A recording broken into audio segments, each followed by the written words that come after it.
Welcome to math city. आज के lecture में हम 3 रिजल्ट्स करने जा रहे हैं, जिसमें पहला है कि f is congruent to b modulo m, then show that a power n is congruent to b modulo m। यानी अगर a b के कॉन्ग्रुएंट होगा तो फिर a स्क्वायर b स्क्वायर के कॉन्ग्रुएंट होगा, a क्यूब b क्यूब के congruent होगा एंड सो ऑन। यानी कोई भी आप पावर अगर लेंगे a की और वही पावर अगर b की ले लेते हैं तो फिर भी ये दोनों आपस में कॉन्ग्रुएंट होंगे। जबकि दूसरा रिजल्ट है, इसमें कहता है कि f is congruent to b modulo m, then show that na is congruent to nb। तो यानी अगर a b कॉन्ग्रुएंट होंगे तो इनको अगर किसी सेम नंबर से आप मल्टीप्लाई करवा देंगे तो फिर भी ये कॉन्ग्रुएंट ही रहेंगे एक दूसरे के। और तीसरा बहुत इंपॉर्टेंट रिजल्ट है, इसमें कहता है कि if ac is congruent to bc modulo m and c and m are relatively prime, यानी gcd of c and m is 1। दूसरे लफ्ज़ों में ये कह सकते हैं कि सी एम को या एम सी को डिवाइड नहीं करता, then show that a is congruent to b modulo m. ठीक है जी। तो अगर ए और सी, ए सी जो है वो बी सी के कॉन्ग्रुएंट होंगे और सी एक ऐसा नंबर है जो रिलेटिवली प्राइम है एम के, तो फिर ए और बी आपस में कॉन्ग्रुएंट होंगे। तो चलते हैं आज के लेक्चर की तरफ, इन तीनों रिजल्ट्स का हम प्रूव करते हैं। By a is congruent to b modulo m. तो डेफिनेशन अप्लाई करते हैं इस पे कॉन्ग्रुएंट की। डेफिनेशन के मुताबिक अगर ए जो है वो बी के कॉन्ग्रुएंट है तो फिर एम जो है वो डिवाइड करेगा ए माइनस बी को। अब जब एम ए माइनस बी को डिवाइड कर रहा है तो इसके हर मल्टीपल को डिवाइड करेगा, क्योंकि हमने ये रिजल्ट पढ़ रखा है कि if a divides b then a divides every multiple of b where k can be any integer। तो यहाँ पे हम a माइनस बी को किसी भी चीज़ से मल्टीप्लाई करवा सकते हैं। तो यहाँ हमने मल्टीप्लाई करवाया है a power n minus 1 plus a power n minus 2 into b plus a power n minus 3 b square plus so on to b power n minus 1, जो कि हम किसी नंबर से भी मल्टीप्लाई करवा सकते हैं। तो यहाँ हमने इस नंबर से मल्टीप्लाई करवा दिया इसको। अब अगर हम इसको आगे मल्टीप्लाई करवाएं और इसको सिंप्लीफाई करें, अब सिंप्लीफाई करने के लिए सबसे पहले ए तमाम टर्म से मल्टीप्लाई होगा। अब देखिए हमारे पास क्या बनेगा, पहली टर्म बनेगी a पावर n, क्योंकि 1 यहाँ पावर है और इससे मल्टीप्लाई होगी तो ये 1 और माइनस 1 कैंसिल होगा। यहाँ पे n माइनस 2 है तो इसमें प्लस 1 होगा तो n माइनस 1 बन जाएगा। यानी नेक्स्ट हमारे पास जो चीज़ बनेगी वो बनेगी a power n minus 1b और नेक्स्ट बनेगी a power n minus 2b। क्या होगा कि एक एक जो है वो हमारे पास यहाँ पे पावर एक ही कम होती जाएगी। ठीक है जी।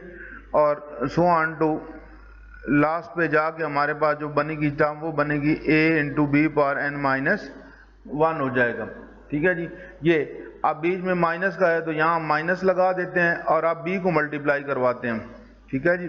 जब b से मल्टीप्लाई करवाएंगे तो ये बनेगा minus a power n minus 1b।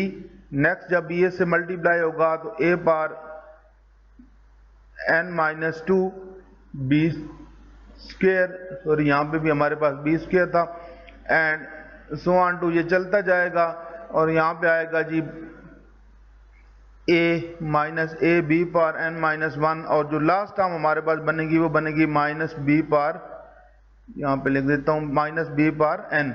अब ये देखें ये टर्म इससे कैंसिल, ये इससे कैंसिल, ये सारी टर्म्स कैंसिल हो जाएंगी। यहाँ से फर्स्ट टर्म बच जाएगी और यहाँ से हमारे पास लास्ट टर्म बच जाएगी जो माइनस b पावर n है।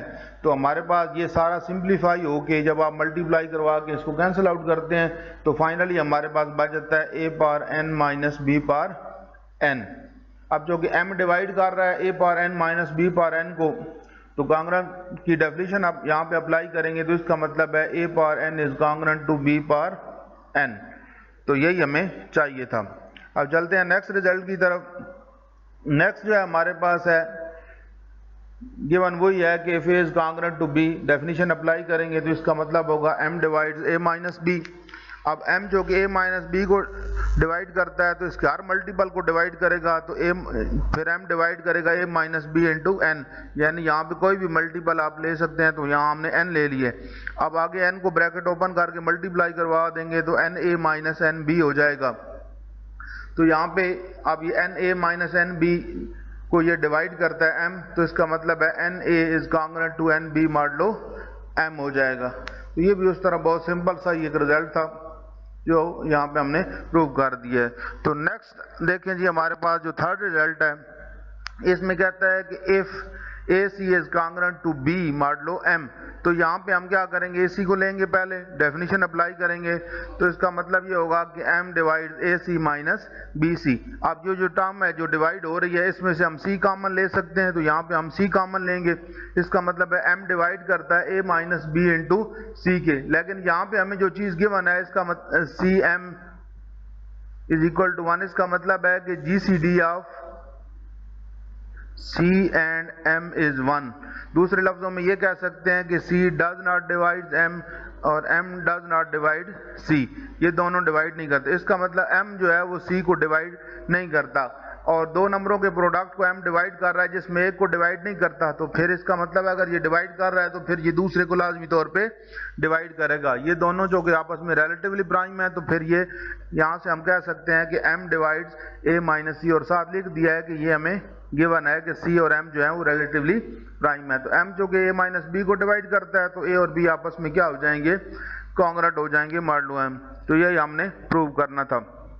तो ये बहुत सिंपल से तीनों रिजल्ट थे जो हमने प्रूव किए हैं। तो नेक्स्ट इंशाल्लाह लेक्चर से हम इस टॉपिक की एक्सरसाइज स्टार्ट करेंगे जिसमें कुछ मैथमेटिकल प्रॉब्लम्स होंगे, और जितने हमने ये रिजल्ट पढ़े हैं यहाँ पे पिछले 3-4 लेक्चर्स के अंदर, उन सब को वहाँ पे हम अप्लाई करेंगे। उम्मीद है आपको समझ आ गई होगी। आज के लेक्चर में इतना ही, मिलते हैं नेक्स्ट लेक्चर में। अल्लाह हाफिज़।